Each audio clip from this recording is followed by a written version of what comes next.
Hey, check it out. Our very first 2024 Chevrolet Traverse. This one is the RS trim. General Motors has sent us this to be an exposure vehicle so people can come and see it and touch it, feel it, drive it, get their hands on it so we know what a Traverse is. In the meantime, we got a whole new look for the Chevrolet Traverse. I see a big, bold, truck-like stance, very mini Tahoe, because you have all of this black accents, which we will see is going to be part of the RS, has a like a road presence that comes to it.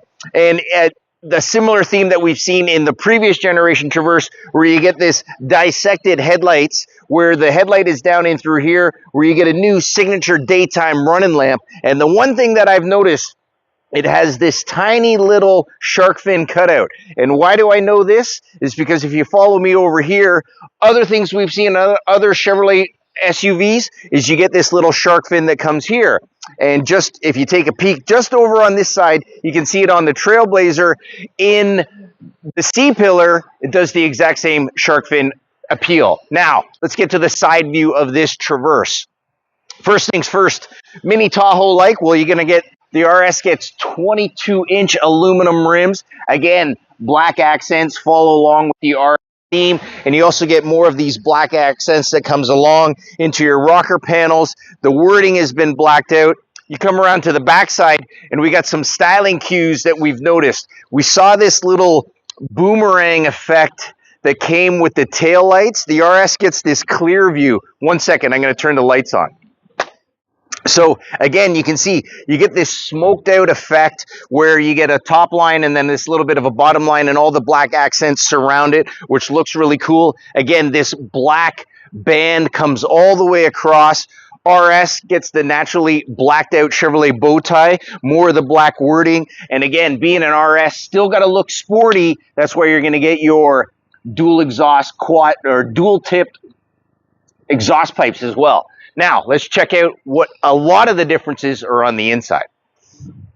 Now, there's a lot of styling cues, but the first thing everybody seems to be noticing the most is a 17-inch screen. Not a big deal. All it does is the icons are a lot bigger. It takes up a lot more real estate, but it just seems to have this more of a continuous view that comes along. This linear thing we saw in a Chevrolet Silverado is now being passed into a Traverse, where you get this linear line that goes across, and therefore your screen, your driver information center screen is in here, and then you have a continuous, almost like a one long screen you'd see in something like a Cadillac comes across. But again, see in here, more real estate because there's no console shifter anymore for your automatic transmission. What they've done, again, seen this very similar in the Blazer EV where we get a column shifter. So it just comes into real simple maneuverable. Real simple maneuverability.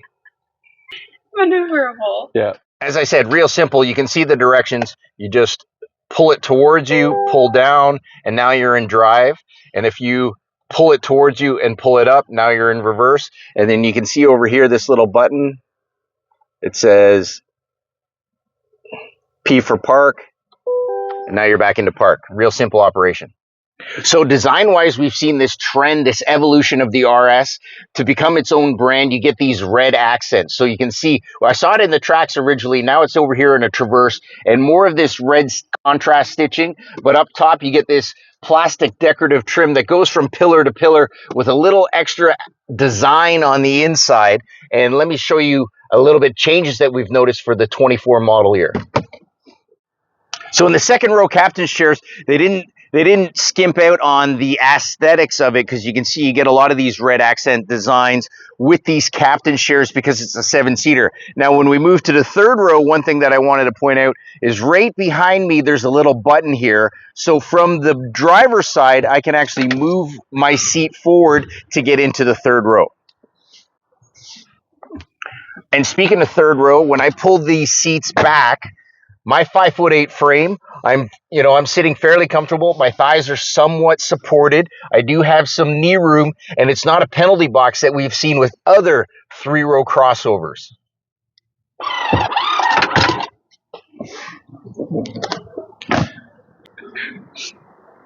So one of the new things they introduced for 2024 is the hands-free liftgate. So you can see the key fob is getting close, the lights are flashing, and now the lift gate is going to go up. No Houdini tricks. I wasn't pushing any button. I just had the keys close. Now you have access to your cargo area. And one of the things that people love about this Traverse, yes, you get a 7-seater. You do get all this room that will come in through here. Underneath is a deep well where you can hide your Costco toilet paper, but also third row power seats. So you can see you got your left and right on both. So if I push this one at the back, it's going to move the seat forward. And now I have access all the way through to this front row. So under the hood, we got a new engine in the Chevrolet Traverse family. It's a 2.5 liter 4-cylinder turbo, and the numbers seem pretty impressive. You're going to get 328 horsepower and 325 pound-feet of torque.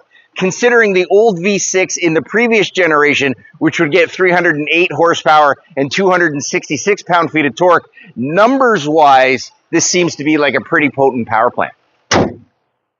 So the 2024 Chevrolet Traverse RS, great vehicle. If you wanted to get your hands on one, come on, talk to me about this one, and we'll get your order in for yours.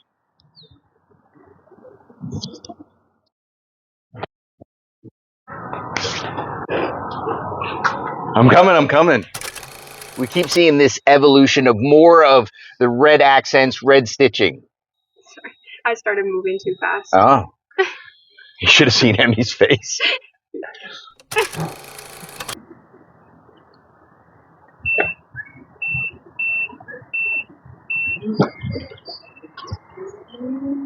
I guess that's how it works.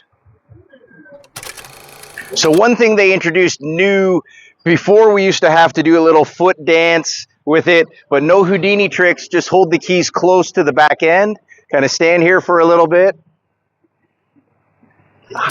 Different aspect of hands-free liftgate. You kind of just get close. Maybe it only works once. Right. You're filming still, right? Yeah. So it worked once when I wasn't talking. Oh, I wonder if I got that.